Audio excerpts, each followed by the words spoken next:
For More of a studliness. salt lamp? Is that what you No, want to ask? for salt lamp or studliness. All you got to do is ask. It's good to know. I mean, Lindsay, you can help with the studliness. A little request that when you need it. You got it. Can we see more of that salt lamp, though? You want the salt lamp? Yeah, Hold on, yeah, let me see if I can. There we go. Hold on. There we right. go. Oh, Hot man, damn, so look at that. I'm so salty. Look at that. And you got a candle now and a Yes. water bottle. Get in the mood. Oh, you can see the water bottle? Yeah. There we go. Oh, my goodness. I liked it. I like having 3 items in your background. I thought that was something A little else. odd number. I'm gonna go for a 4th item in the background next week. All right. I don't know if I'm ready for that yet. Thank you for the heads up. I am Mo. To my left is the lovely Lindsay. Lindsay, how are you? Hello, I'm doing well. Thank you. Excellent. And then, of course, he has been our co-host for a month now. I think it is. This is show 4. Wow. Yeah, that's amazing. Former Tough Enough winner, WWE Superstar Manager to the Stars. Maven, how are you? I'm well. How are you guys this week? Well, I'm a little offended, actually. Uh-oh. Why is that? I'm a little offended because, it's safe to say Lindsay and I are your best friends now. Completely. After 4 weeks, it's pretty obvious. And I get a tweet from one of our listeners saying, hey, why didn't Maven break the news himself on the show last week about you working with the bad boy Joey Janela and his spring break event? You didn't tell your best friends about it. That's because it was new. It was news to me. Sure. It was news. You know what? The last thing I want to do with such a fresh new friendship is hurt you guys. So please, for the love of God, accept my heartfelt apology. Okay. All right. Yeah, no, I'm gonna need a little bit more time. Lindsay, I will give you all the time you need. Thank you. Thanks. A little disheartening, but that's okay. It's all right. It happens. And no, in all seriousness, it is great seeing you out and about. These places are booking you. I mean, this is the comeback tour, my friend. Yeah, we're gonna hold call a timeout on the comeback tour. You know what it is? It's platforms like this and doing stuff with Matt and Brian. I don't want to say have given me a voice because it's not like I have anything necessarily to say, but it's just anyway. Yeah, exactly. But what it's done is it's reignited, I guess, a fire within me that I guess once you're an entertainer, you're always an entertainer, and I enjoy stuff like this, and it's fun to interact with new best friends. And besties for life, and and it's just fun to to talk up wrestling and pop culture. So I'm enjoying it. I'm having a fun time. Awesome.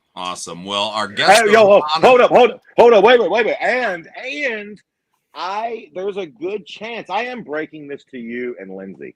There's a good chance I'm going to be joining the social media world pretty soon. All right. What? You don't have to talk to us now. Come on. Yes. You know how to work it? I don't know that yet, but Okay. I do. I have an Instagram, Maven Huffman. I haven't put anything on it yet, but that's coming. I've at least secured my whatever name it is and stuff. And did you set up your OnlyFans yet, or? Well, I've had that set up. How do you think I pay for? How do you think I pay for such lavish accommodation? These salt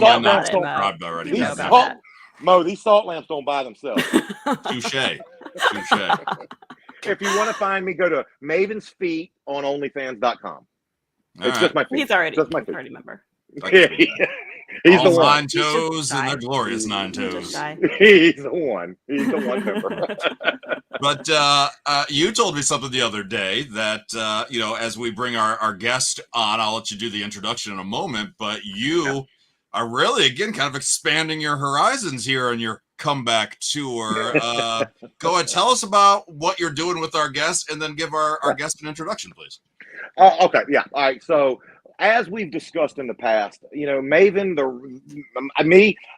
God, I've never said the third person. I apologize. I grew up the biggest wrestling fan you can imagine, and I think all of the guests that we've had on are wrestling fans in some sense. Now, this guy that we're bringing on, not only was I a fan of for years, but I'm shocked our paths never crossed until now. A promoter that we both know brought me in and said, "Hey, I have a guy who I know you've respected for years. I want to put you guys together and see what kind of magic we can come up with." And the minute he said the name Danny Doring, I was like, I'm in. I love what Danny's done and his ECW run, and it's just everything he's meant for the business. And we've done a few months of shows now. I'm having a blast. Danny is an old school wrestler by the sense that he really knows how to entertain. So I'm so happy tonight on the show we have ECW legend Danny Doring. What's up, man? Can you guys hear me okay, by the way? Welcome. Yes, sir. Yeah, Is this much much better. better than the car? Yeah. Yeah, Much sorry better. about that. I'm running around all over the place. So yeah, as long as you guys can hear me good and everything. Thank you for that introduction, by the way. That was I was gonna say, if you didn't hear that introduction, I was gonna give it again. no. I mean, Can you one anyway? introduction, please go ahead. Say it again. Yeah. If you could do it better this time, build them up a little bit more. Yeah, that'd be great. I didn't really believe it. No, and Danny, you and I don't know how, but throughout the years, and I know your wrestling career spans longer than mine, but I've been in the business now 20 years. How our paths never crossed is beyond me. Yeah, it's a little crazy, right? Yeah. We got some. We definitely got some common people in our Oh, yeah. training. That's for sure. Yes, we do. But yeah, I mean, I think when I was in WWE, it was like 2005-ish. I'm not sure Yes. if we were just on different brands or how that worked. Well, I got released mid 2005. I like like around June. So if you were post June 2005, Yeah, then that would explain that. just missed each other. Just missed each Yeah. other, right? Yeah. Strangers crossing in the night, right there.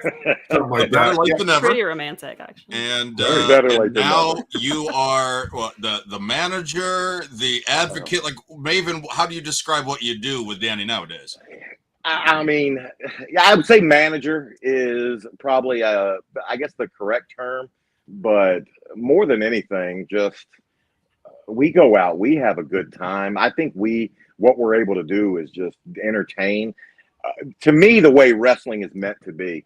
Like, and no shot to anybody doing their thing and doing all the moves and flipping and flopping and flying all over the place. But to me, wrestling is entertaining the fans. And there's nobody, and I mean nobody better than that, than Danny. And I bring my brand of heel dickish behavior. So I'm having a blast with him. I think it's more of like I wouldn't really say manager. I'd almost categorize it as like a tag team, except for one of us holds a single title. He's like a manager / muscle / mouthpiece. Yeah. You know what I mean? It's really nothing like nothing really traditional about what we're doing. It's Okay. different, which kind of makes it kind of cool. So it's almost like and we got a couple other like moving parts in our entourage. Yeah. Our ever growing entourage. But for the most part, it's kind of like a tag team thing. And it's weird because it really kind of just it flows like oddly, like just smoothly, like as if we've been doing it for about 10-15 years. Right. So it just really easy, a lot of fun. It's been I think, like you said earlier, like a revival for both of us. And there's really no one telling us, like giving, besides bullet points. We're kind of just creating and being entertaining and with what I'm doing in the ring, I don't necessarily like to call a lot of things. I'm more of a, because of the pandemic, and I say this a lot, I think that, like, and he just said it with the flip-de-doos and all that, like, that's great. Those guys can do that. And there's a lot of guys that can do all that stuff. That's great. But to me, I think the most important thing is the fans being in the buildings and having that connection and connecting with you in the ring, whether we're heels or baby faces or however you want to connect to us. And there's like a legion of kids. I don't know who brings these kids to the shows. I don't know if they come on a bus, but they really, really hate us. I think one punched me. Yes. I mean, it's just So I mean, but I think that connection is like really important. You know what I mean? And I think that's we don't call a lot, but we just kind of have our things and we interact. And I think that's great for everybody's mental health and overall, just to be out and have that. And they get all the other stuff too. There's all the other guys who do all the flips and and Crowbar is like 57 years old. He's doing all that stuff. Crowbar's always been insane. But let me just to stop right there. If people want to see this in person for themselves, where are you guys doing this? It's ISPW, and the event is going to be next Friday, March 25th, in Totowa, New Jersey, at the PAL. So I mean, it's and it's a really fun building. You know what I mean? I believe it's I want to say it's 150 Chamberlain. Totally. Don't ask me why. Yeah. But the building's been a lot of fun, and just like I said, you just gotta if you want to get tickets now. The tickets are going, but just kind of like stay away from that group of kids because it's not gonna. They're brutal, man. He's right.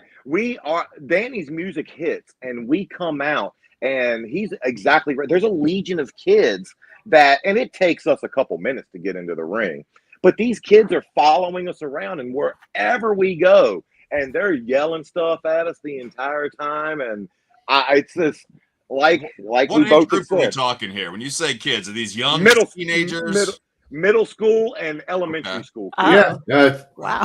And this poor guy, he comes in and he slides down the bat pole. He comes in sweatpants. He slides down the bat pole. He's got a full suit on, ready to go within like 30 seconds. And he's out there and they're tugging on there. They're brutal. I mean, again, I don't know who brings these kids to the show. Where they drop them off, they take a bus. I don't know. I don't know how they get there, but they're. I assume to some extent, Danny, that feels like home. I mean, you were part of the ECW arena. You were an original, so that sort of heat and passion is no big deal for you. I love it. Yeah. It means we're doing our job. Yeah. Yep. Absolutely. And the moment that somebody that our booker Tommy Fierro told me that I came and I did one event for him, and then at the end he pulled me aside and he's like, I want to put you with Danny now, and you got to understand when, like, Danny, you're ECW, you're a legend. Like, I don't care, you'll probably stop that. You're an ECW legend, but you don't understand, like, wrestlers nowadays don't act like this man does. He's backstage. When I came up, you had guys backstage having a good time, just loud and just having fun and making the backstage fun. That's what Danny still brings to it. He's a blast in the ring. He's a blast out of the ring. I'm having a great time with you. I know, you had your time with Roadkill, and but I've watched a little bit of what you guys did, and I remember. But I think what we're doing is a little bit revolutionary. Yeah, it's definitely a little bit different. I mean, and thank you for that. You got to get to the building earlier. I'm like a method actor, so I get the gimmick right when I come into the building. So I'm already in character. I'm calling people out. Like, they're just trying to put their socks on, and I'm like, and I'm standing in front of them with the belt. You want a shot? Like, I'm just, and a lot of them kind of are. I don't know if they think I'm serious, or I think they just look at me like they think I'm nuts. But to be honest, man, like, I don't do much anything anymore. So that's my night out right there. You know what I mean? Like, so like, it's not like I'm up in the clubs or doing any of that kind of stuff. So like, those shows or that's where I get everything out. So like, I could be creative, I could be funny, I can kind of get my stress releases out there, and so I'm just cutting promos the second I walk in. I'm on everybody. A second. So I mean, that's like I said, that's fun. It's a lot of fun. Whether if they take it seriously, they do. If they don't, Crowbar gets it, but I ride him pretty hard too. He's one of my best. But That's a lot of fun for me, and I make sure I get my seat and I park it right outside the promo room because they're doing promos in there, and I wait for them to come out and I get on them. So, right on them. And you're loud, and I've heard you literally interrupt people's promo, and cut a promo yourself. It's fantastic. It's just wrestling is entertainment. I think we should film that and then like just put that out like a B-side or something like you know what I mean, like a B-roll kind of thing. I think that would be hysterical. If you're listening, Fierro, I just gave you a great idea. $1 million idea. Danny, just making the money sitting in my chair. I was always told coming up that if you can pop the boys, that's the hardest audience you're ever going to have. And if when you're over with the boys and you can pop them, you've done your job. I mean, is that how you feel? Absolutely. I mean, I feel like I think that you're spot on. And if you can work the boys, even better. Then you can work anybody. Right. And like and that's going out there, you're popping the boys, and when you get out there, it actually just relieves everything. So you're not as tense, you're not as tentative, you're not as nervous. You're already in character, you're already in the groove, and you can kind of just flow. Although I blow up more now, not from like I can still run the ropes. I think I blow up now just from talking so much smack, and I blow myself up like before I even get to the ring at some point. But like I said, it's just been. I wouldn't be doing this if it wasn't fun at this point. You know what I mean? It's not like So it's been the last 6 or 7 months has been just an amazing ride. It's been a lot of fun. It makes me want to do podcasts and go to wrestling shows and do other wrestling shows. Before I was like the last decade, it hasn't been as much fun as it's been the last year for sure. It was like just going through the motions. You show up, you're like, all right, who am I laying down for? What do you want me to do? I'm doing Dreamer voice right now. What do you want from me? What do you want me to do? Just give me my pizza. But it's been a lot of it's been a lot of fun. Just actually trying to going out there and just working and creating and I'm looking forward to working with some of these guys and these younger guys in the ISPW locker room coming up, which is going to be a lot of fun for me to A, work with some new guys, and B, totally cut them up on the stick. You know what I mean? Like I'm gonna, you can't beat these kids up anymore like you used to be able to do it. When we got beat up. Now I just gotta now I just out talk them. Just gonna talk circles around them, which is fun. Absolutely. Oh, I got some great stuff lined up for next Friday. Don't you worry. We know Maven was excited to be partnered up with you. What was your reaction when Booker walks up to you and says, "Hey, we want to put you with Maven"? You're like, "Wait, the guy from Tough Enough?" I mean, obviously, I don't mean obviously I know Maven from from the original Tough. Everybody watched the original Tough, whether the boys want to admit it or not. They all tuned in because at the time it wasn't done, and at the time you're talking about it was still a very old school mentality in the business where like, what do you mean? You mean these guys are going to have a TV show and one of them's going to get a contract? You know what I mean? Like I'm doing 300 Hindu squats at a school in Long Island, and this guy's going to be on TV. So whether the boys wanted to admit it or not, they all watched. And the funny part was, my trainer was his trainer, or one of his trainers, Taz. So I had to watch just for that because I'm not sure how much the cameras cut out or how the editing was, but I know what it was like. And I'm sure at that point he wasn't the guy you see on AEW now. He was still kind of that old school. I'm going to make you pay your dues, Taz kind of guy who was not very friendly, not very warm, not very cuddly, just very old school, which was fine. But I watched every second of it. So like what they did was revolutionary at the time. And I think a lot of the boys, most of the boys are probably angry about it.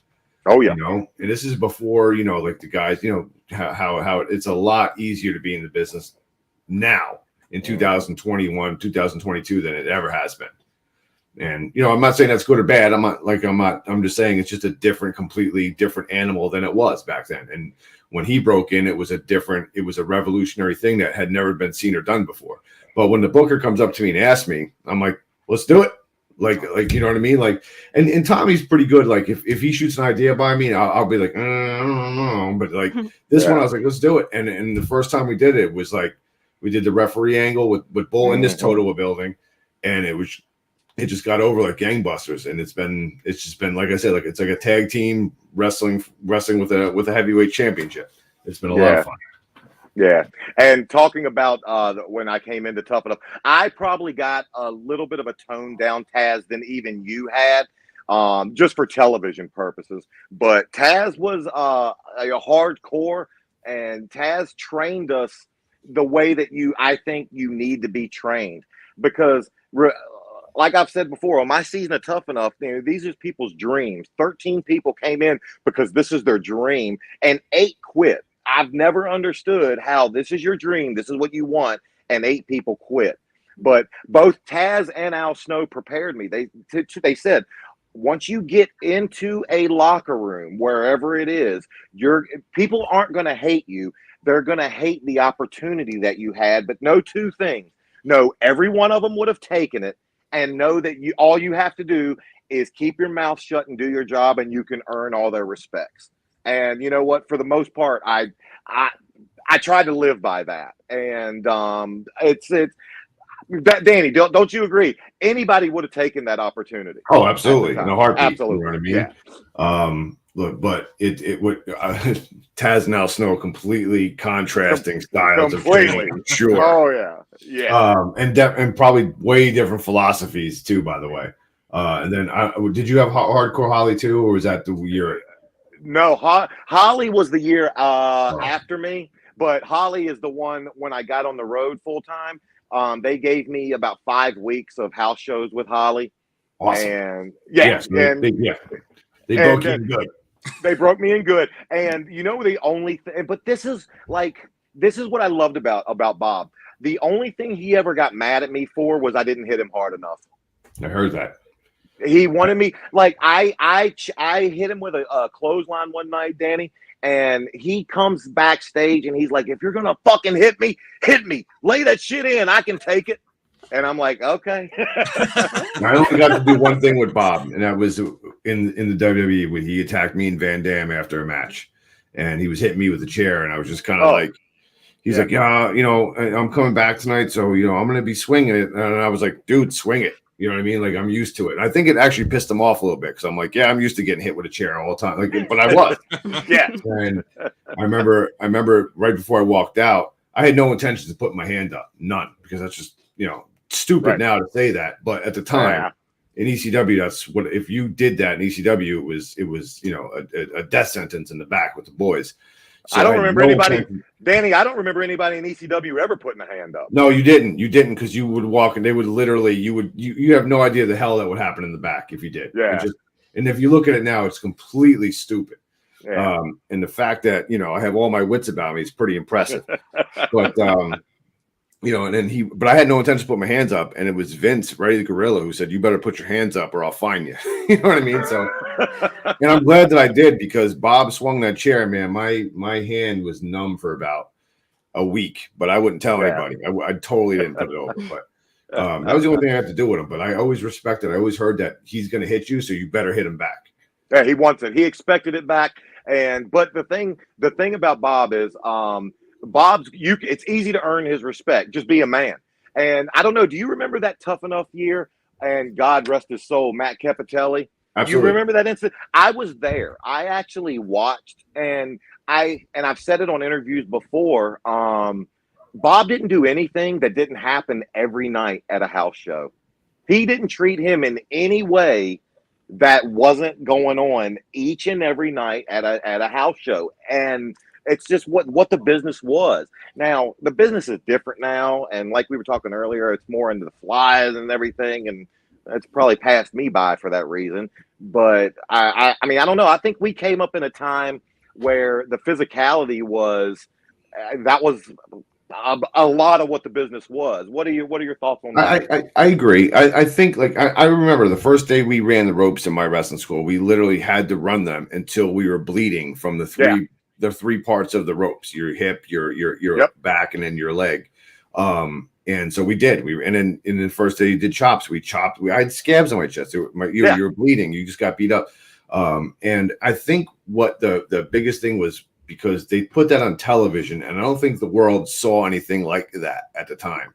And it was oh my God, what happened? But to me, that was like a day that ended in Y when I was breaking in.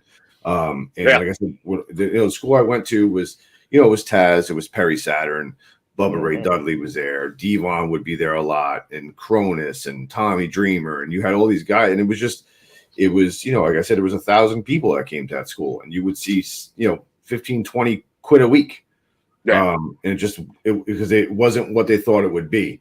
And that's why I said it would never work now, because it's just different, and that's, again, it's not, and I'm not putting anybody down. You're going to train the way you're going to train. The doors are open and the paths have been laid down for a lot of these amazing athletes to showcase their talents and make a lot of money. And that's great. But it was just, at that time, it was just different. And I think and I got to work with Matt Capitelli a little bit when we were down in OVW. They sent me in Roadkill down there. Great guy, and nicest guy ever. Super talented dude. You know what I mean? We got to work with him and Johnny Jeter and and Nick Nemeth and a bunch of guys down there. It was just a good time. But I think it was just jarring for people to see that visual that they weren't used to. But like I said, that's just kind of how it was. Yeah. And in house shows, like he said, he probably went through it every night with Bob Holly, just working house show. Yeah. And I don't think either of us are saying that what we did was better than what they're doing now. It's just different. Right. It's just, the evolution of everything evolves. I mean, and I know you're a big football fan. I'm going to ask you about what your thoughts are on the Randy Gregory signing in a little bit, but it's just the way football has evolved. And 20 years ago, you could headhunt players and you probably get bonuses for it. Nowadays, it's outlawed in the league, and it's just the evolution of the business. Just like that, wrestling evolved as well. I'm not saying my way or our way was better. It's just the way it was. Yeah, I mean, you got guys in football back then that would, I think Jim Brown's era, even one of the greatest. Yeah. He probably those guys would get out done with the season. They had to go sell cars at a used car lot or wrestle. A lot of them would actually pro wrestlers on the side, and they had to find other. It was just a different era, and they would probably say, "Look at these guys now making millions of dollars." But I mean, I would think that if Bart Starr showed up right now, do you think he would have a chance of beating Aaron Rodgers out at camp? You know what I mean? You think Babe Ruth could hit a pitch right now from a Major League Baseball pitcher? It's just completely different. Right. It's just, it's just a completely evolved. The sport completely evolved into the entertainment era, into what it is now, and more. It's a showcase of people that could do things that I couldn't even think about doing. You know what I mean? Athletically. So, it's just like, it's not better. It's not worse. It's just a different thing. And I always say that I have no bitterness towards any of that. I don't live that, I don't live that life. There's a lot of guys that be like, oh, these kids out. That's just not me. I'm all for it. And I've crossed paths with a lot of these guys. So I'll watch a show, and Tommy Dreamer ran his House of Hardcore wrestling shows. I was at every one, doing commentating and backstage work. And I got to meet a lot of these guys that are on TV now. And I root for him. You know what I mean? So it's just like I said, it's a completely different thing. And it's like I said, it's not, it's a lot of fun to still be around it, and to be around guys that are involved in it, and to kind of show them how things are, and how, in my crazy world too, when I'm back there. So that's a lot of fun for me, because it's shocking for them. In a good way. Let me go ahead and ask kind of the flip side of things. Then we know about the industry and how it's different than how it used to be. I got this question. I'm going to paraphrase it. How is the audience different from ECW Attitude Era till now? Have you seen a change in the audience? Yeah. If you go back and watch an ECW show, probably the chants in the arena would probably be not appropriate for today. That's but and again, it was a different crowd. It was the crowds that hand you weapons. If you've seen an ECW show, it wasn't really out of the realm of possibilities for a Van Dam, or more appropriately a Sabu, to fly out of the ring and into the crowd on a nightly basis. Now, I can only imagine if there wasn't a bunch of plants in the crowd, like the how that would lawsuit. go. Like Bam Bam Bigelow would throw Spike Dudley into the crowd every night of the week, and they would pick him up and surf him around the building. Yep. That would never happen in today's day and age. It just wouldn't. But yeah, how many lawsuits would happen if that happened today? How many lawsuits would originate? Even when wrestlers hit the guardrail, you know what I mean? Like, Yeah.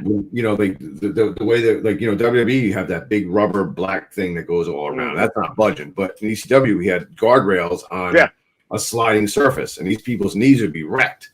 I mean, just from that alone, probably at least 5 a night. Yeah.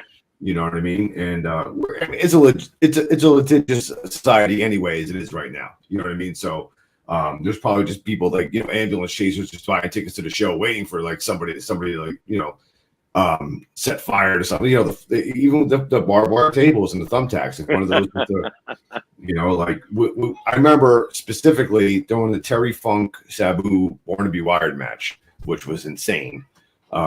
They had to cut the barbed wire out of Terry and Sabu to free them. And literally Roadkill was getting offers of hundreds of dollars in cash to buy pieces of the chunked up, haired, flesh, bloody barbed wire. I love And that. we had specific instructions. Look at Lindsay's face. Yeah. Look at Lindsay's face. No. Blech. Yeah, if you ever have access to that particular match, it was actually supposed to be. Yeah, no, it was supposed to be Terry Funk was supposed to win. He lost the belt to Sabu because they're so tangled up in the barbed wire. They had to pin Terry, and it was like around the jugular. Like they couldn't get the barbed wire off. And I remember Sandman in the back yelling at us because we were on ring crew going, "You should have used razor wire." I was like, "People will be dead right now. What are you talking about?" But you know, it just the crowds are way different. But that doesn't make it, you know, it's still a lot of fun. Like, you know, there's nothing better than when the crowd is into it. And if the crowd isn't, there's nothing more gratifying than getting them into it and drawing them into what you're doing. And we've been able to do that pretty regularly. So it's a lot. And we're talking about 3-hour shows, these marathon shows. We're at the end and we're still drawing them in just by going out there and just old school, just grabbing ahead and working them. But yeah, no, the crowd base is completely different. But I think it's more of almost like what I see now and I see on my social media timelines. Most of these people, it's almost like an event, like a Rocky Horror Picture Show kind of thing. Like they all get dressed up, they go. You see like everybody dressed up like it's an Orange Cassidy or their favorite guy out there. You know, you see that all the time. So I think it's just more of an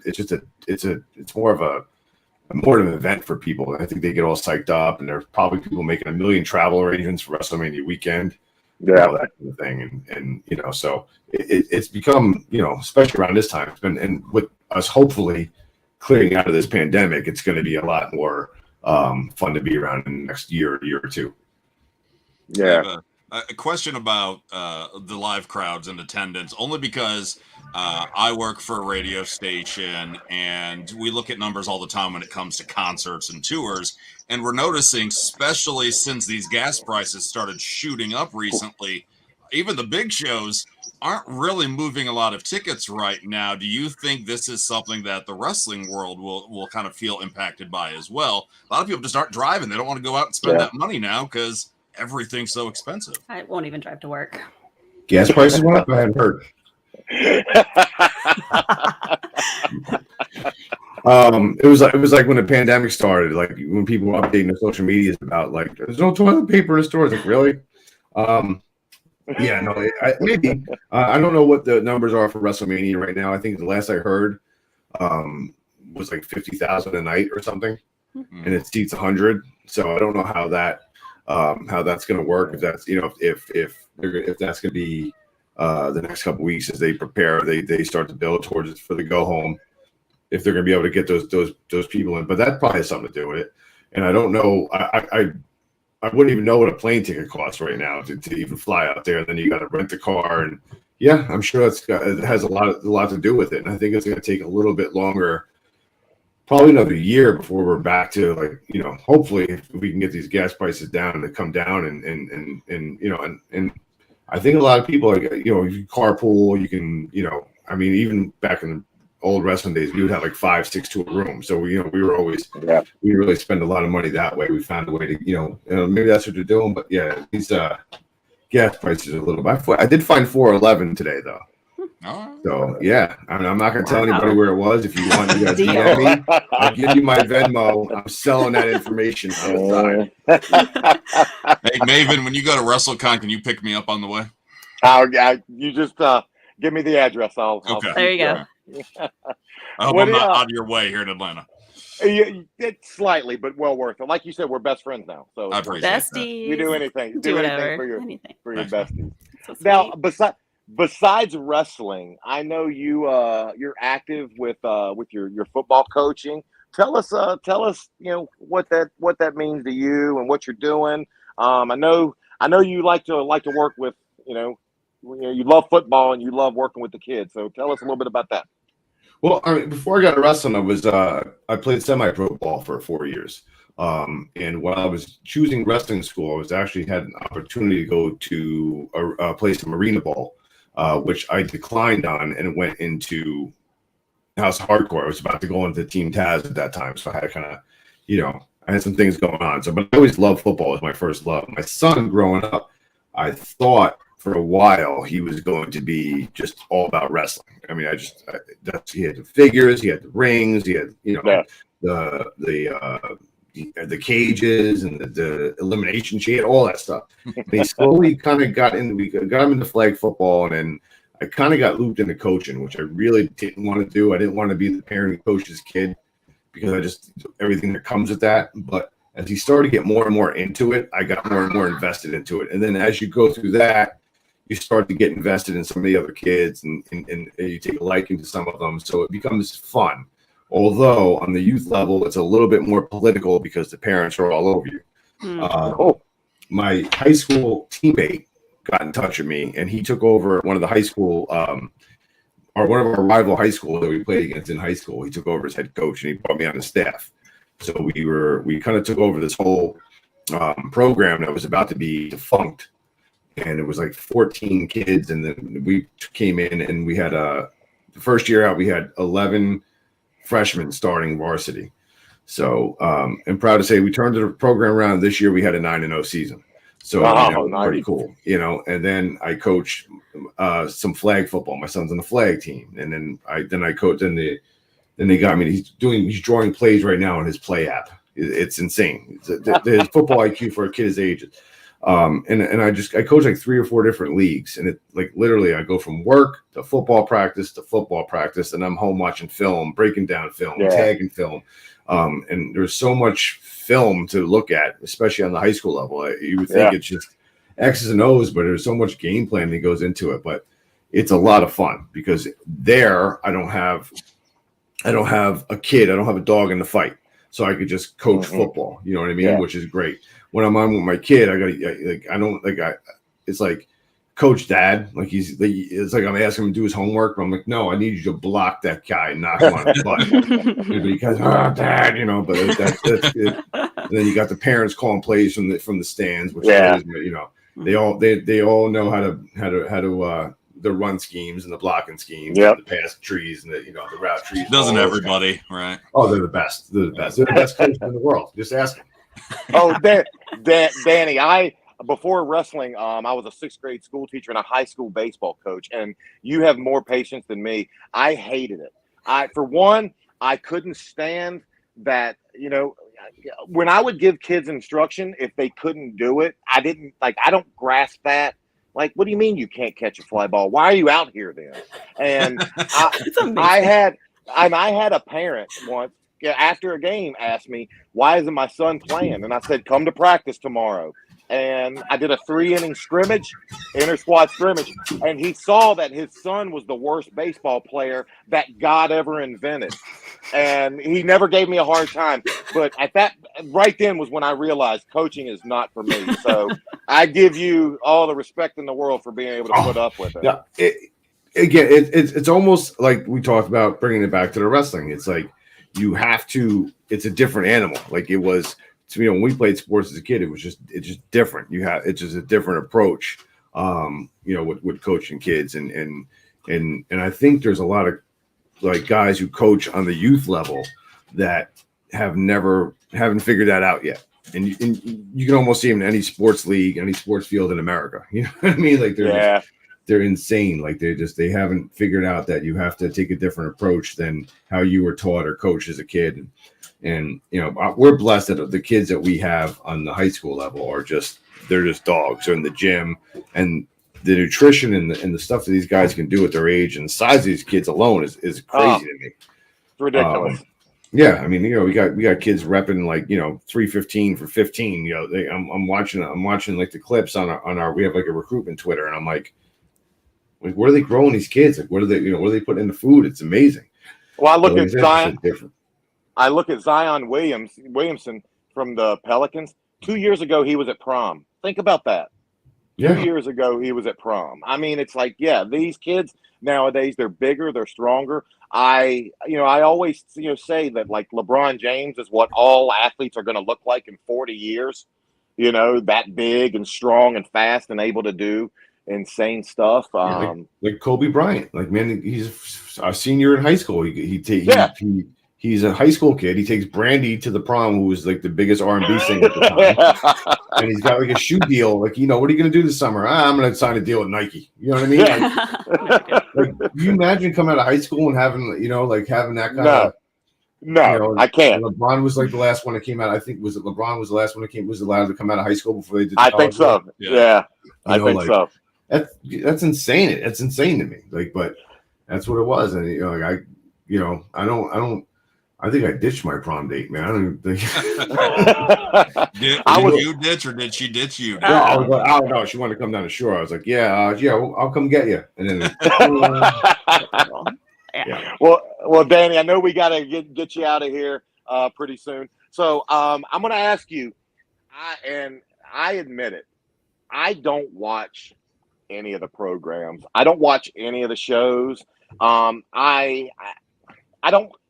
don't know if I'm bitter a little bit towards the business. And when I say bitter, I mean just because of something I did, not something that the business did to me.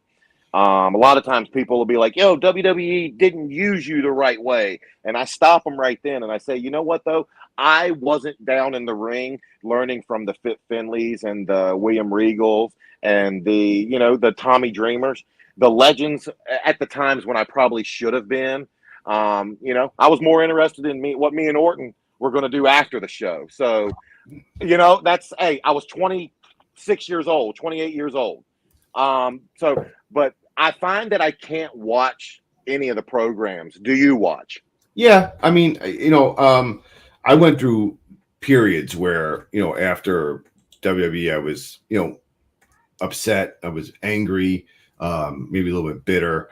And then as you get older, you take a step back, and I realized that my path at that time was leading me to where I wouldn't be right now. So, like, for example, I was, like you said, like, an ECW was where we going tonight, and we had a call for, like I say this all the time, like WWE is a call-in time. You have to be there by 11, 12 o'clock. ECW was 5 p.m. So we could go out, And then in WWE, it didn't materialize and be what I thought it would be. Even when I was growing up as a kid, and you just, you go through things where I was just angry. I was mad. My girlfriend at the time is my wife now.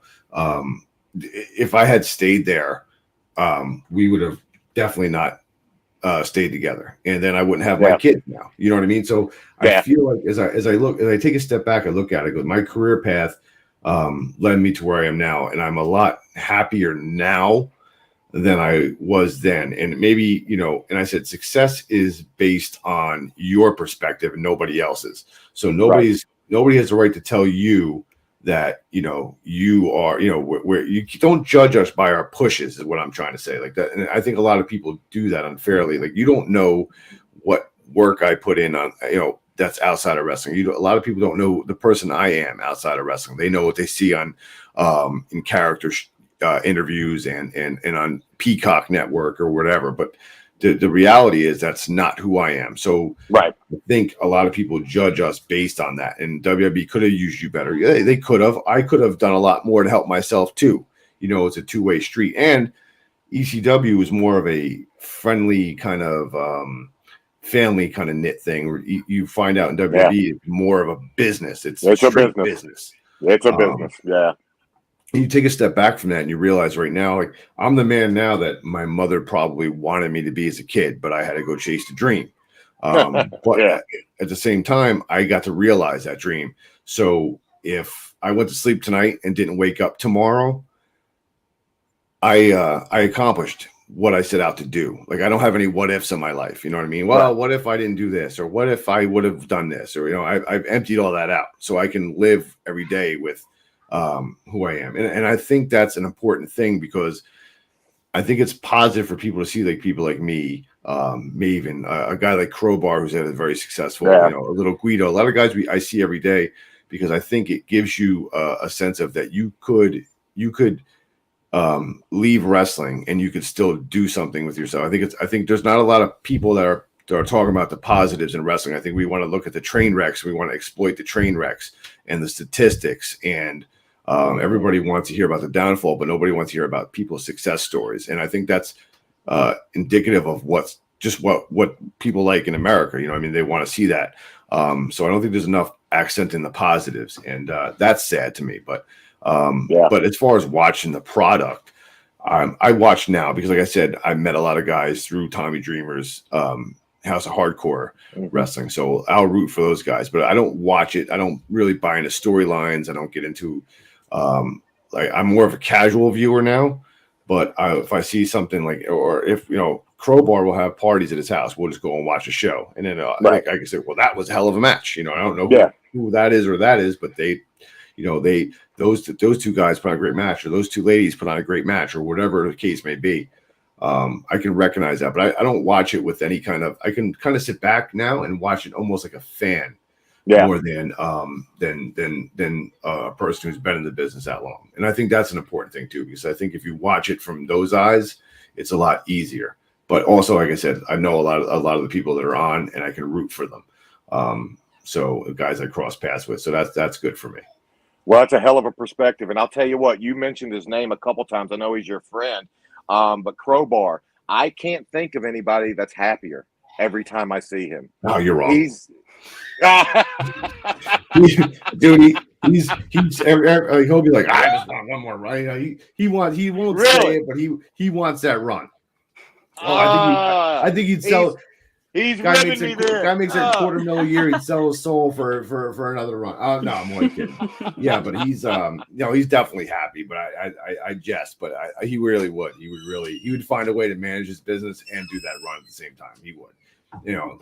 But guys like him, Little Guido, and the last show we had Scotty Too Hotty there, and Carlito, and these guys I kind of cross paths with here and there. But it's kind of like. I don't even know those guys that well, but we walk in the locker room, we're all together, and you just start talking like you guys went to high school together, and we're just talking. It's just a weird camaraderie thing a lot of times too, which is really, really cool. To have that kind of camaraderie with guys that you really don't know that well, but yet you feel like you've known forever. It's funny. It's a brotherhood. But what's helped me is I'm at the point now when I can go out there with you and I know I'm not chasing anything. I'm not trying to impress somebody for a job. I can go out and just live in the moment. And, I realize that the part of my wrestling career where I'm going to make that as my only source of income, that's past me.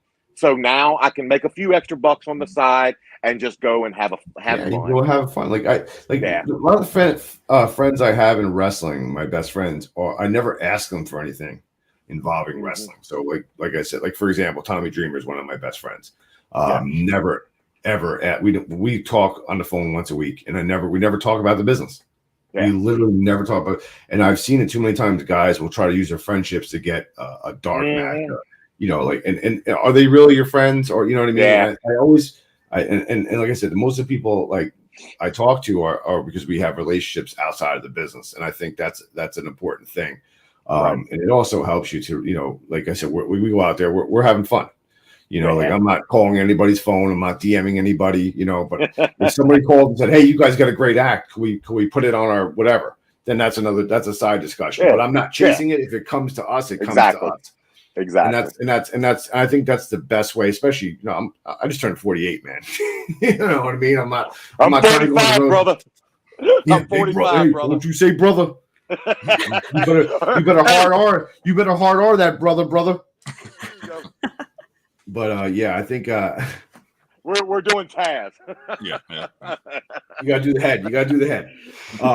But yeah, I think, like, you know, it's just it's one of those things where we're having just a blast being us right now. And like I said, 48 years old, I'm not looking to go on the road 300 plus days a year away from my family and hopping on a bunch of planes, doing all that kind of stuff. I'm happy right where I'm at. Although I feel like after a match, for whatever weird reason, it takes 3 days for me to wake up sore. I don't know why. Yeah, I don't know what it is. It's some kind of weird delayed reaction. I wake up Sunday, I'm fine. Saturday, I'm fine. Monday, Tuesday, I wake up like, oh, why? Then it hits you. It's some weird, I don't know what it is. It's very odd, but that's where I'm at right now. It takes 3 or 4 days. Now, I know I told you I'd ask you. I know you're the biggest Cowboys fan. What's your thought on them losing Randy Gregory? I don't hate it, but I don't love it. I don't hate it because I don't think he's an every down player for that kind of money. He's a situational guy. He's a pass rusher. But the fact that they're not even trying to get anybody to replace him is really, really concerning. So if I'm talking football, you got DeMarcus Lawrence, who's a beast on the other side. But if he's getting double teamed, why are you and you got Micah Parsons, who can edge rush, but he's not an every down edge rusher either. He's a linebacker that had to play that out of necessity. So you could do that. Just their lackadaisical approach to the offseason has been that's amazing.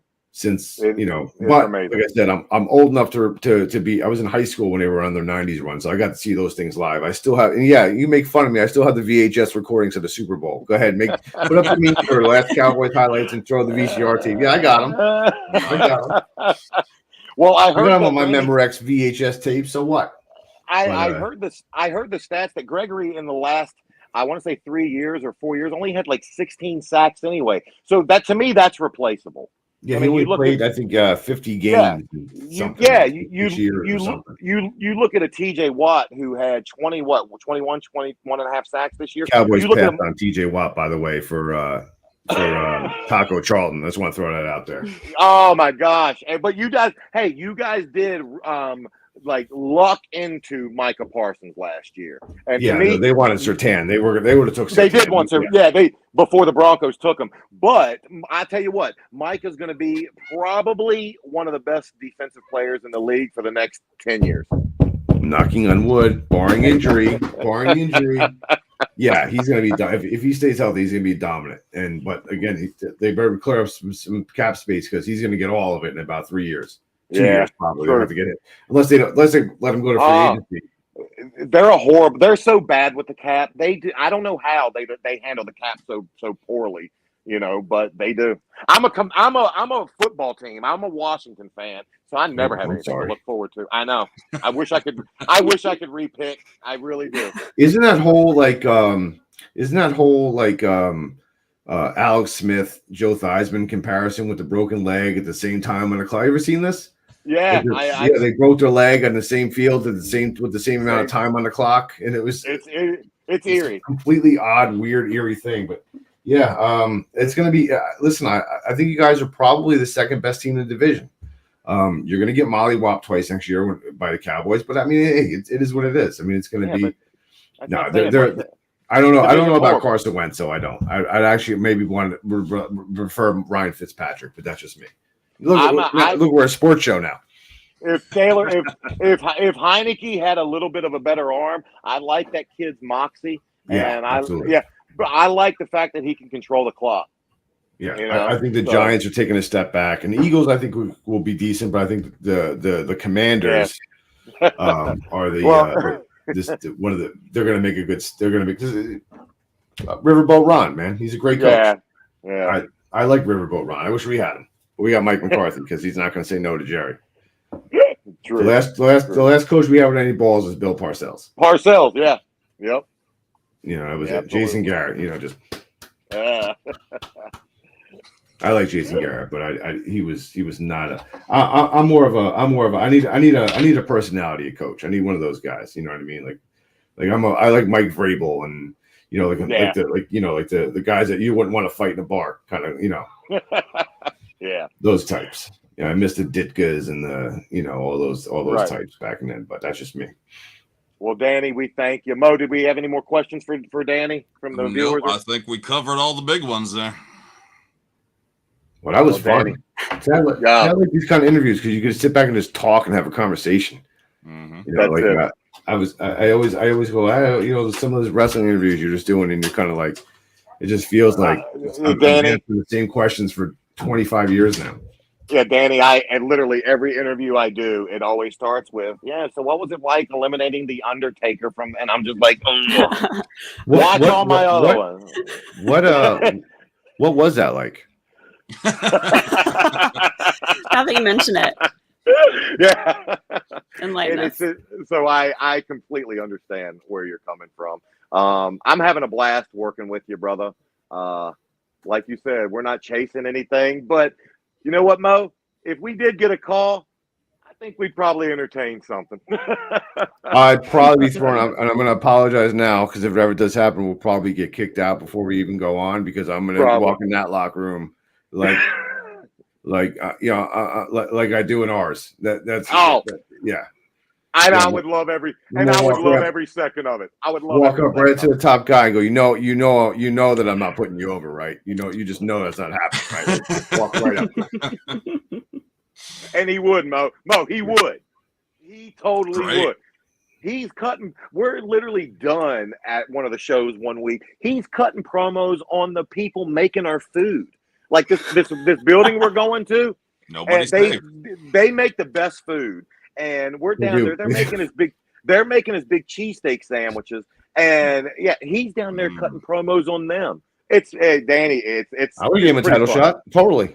Are you worried about them like spitting in your food or anything? No, but when we come out, they're right at the counter, like hanging over the counter, giving us the getting on us. Like you want to be part of the show? Guess what? Boom, you're part of the show now. You win your cheesesteak. That is amazing. Danny, I'll walk right in. Not a show goes by where I don't walk up to the board in the back and go, I don't understand. What does this mean with the underlying name? And somebody comes and explains it to me. It happens 100% of the time, no matter what. That is amazing. That is amazing. I love it. It's been a great time, Danny. Thank you so much for your time today. If people want to find you on social, where can they do so? I just got one. It's Twitter. It's at Sugar Mask. Completely a long story behind that, but it's not the obvious ECW, remember me, hashtag, whatever. It's just at Sugar Mask. And I'm pretty under the radar, so I pretty much answer everything. So when people come at me, so I'm pretty connected to the crowd with that when people like ask a question or something. So I'm pretty good with responding. But yeah, that's it. I don't have no Instagram. My Facebook's my legit stuff, so I just kind of keep that to people I know. Yeah. And I kind of just try to keep the socials as limited as possible because again, that's a wormhole that you can spend all day like we're like fighting with people on comments. God forbid you post a political thing or like you just no matter where you stand, you're fighting all day. So absolutely. And next Friday, where can they find us doing our thing, Danny? We're gonna be at the Totowa PAL in Totowa, New Jersey, at the 150 Chamberlain. 150 Chamberlain. Yep. Yeah. For ISPW, ISPWwrestling.com or 80swrestling.com. I think you can still get tickets. 80s wrestling, yeah. Yeah, we're gonna go out there and we're gonna another successful title defense, and I'm gonna go and underline our names now, and that's just how it's underline gonna be. Them. Yeah. So like I'm gonna start getting some of these younger kids a rub, but I'm not gonna put any of them over because they don't deserve it. And that's what we're gonna do. We're gonna go out there and we're gonna do what we've been doing for the last several months. Just gonna go out there and grab a hold and entertain you. So come down, cheer at us, boo at us, whatever you want to do. Hold up a sign. We'll make you famous. And Mo, you want to know what's the best about working with him? Me and him since day one, we haven't went over one thing that we were going to do when we go out there. Nice. It's all came natural. Like I'm not telling you anything about next Friday. I got some stuff planned that I don't even want to tell you about. I just want to pop you. That's what I don't want to. I don't want to know. I don't want to know. I will tell you, Danny. Turn on him before he turns on you. That's all I'm saying. I wouldn't trust this guy too much longer. Don't plant that seed, man. Don't plant that seed. Danny, thank you so much for your time. Good luck with everything, brother. Man. Thank you guys. Nice meeting you both. Thank you very much. See you Friday. Thank you, brother. See you then. All right. Yo, I knew once.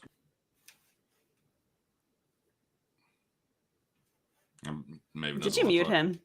But Once we were to get his. Am I still up? Am I good? yeah, you're You're here. good, you're You're good. here. You froze for a moment, but that's all right. I had a call coming in. You'll have to teach me how to. What do I do? How do I do that? How do I fix that next time? Because I don't. You just have to go. You just have to go on silent, like turn notifications off. Ah. We'll worry about that later. Yeah. I knew once I know like Danny did an interview with a guy. I won't put him out there and everything, but the whole time the guy was trying to get Danny to like bury parts of the business from the past. And it's like, like there's so much like you can talk about that's good.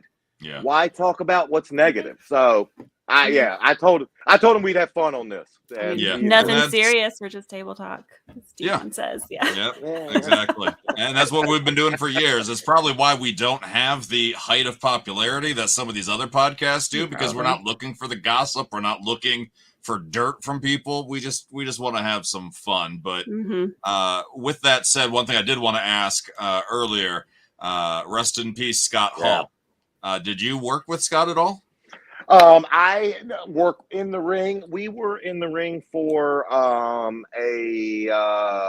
battle royal one time, but as far as like doing any like matches, never. Our paths did cross when Scott signed. I want to say in like 2002, 2003 ish.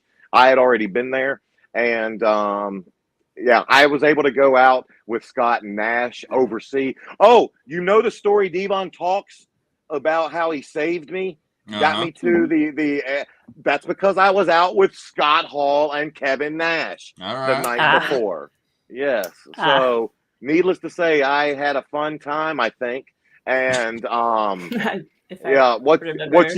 what you saw from Scott in the ring, that was him, man. He was just a big, just athletic kid having a good time. He had his demons. We all do. God knows I do. But I think, he entertained millions of people for many years, and his presence will be missed.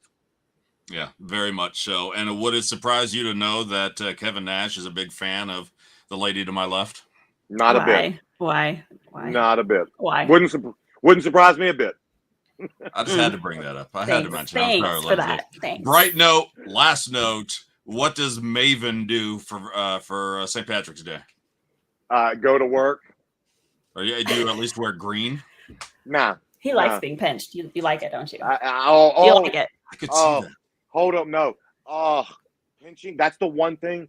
If you want to, no, I'm not even gonna say it because I don't want to put it in the universe.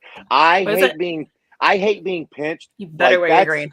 I would literally rather be slapped in the face than be pinched. I'm dead serious.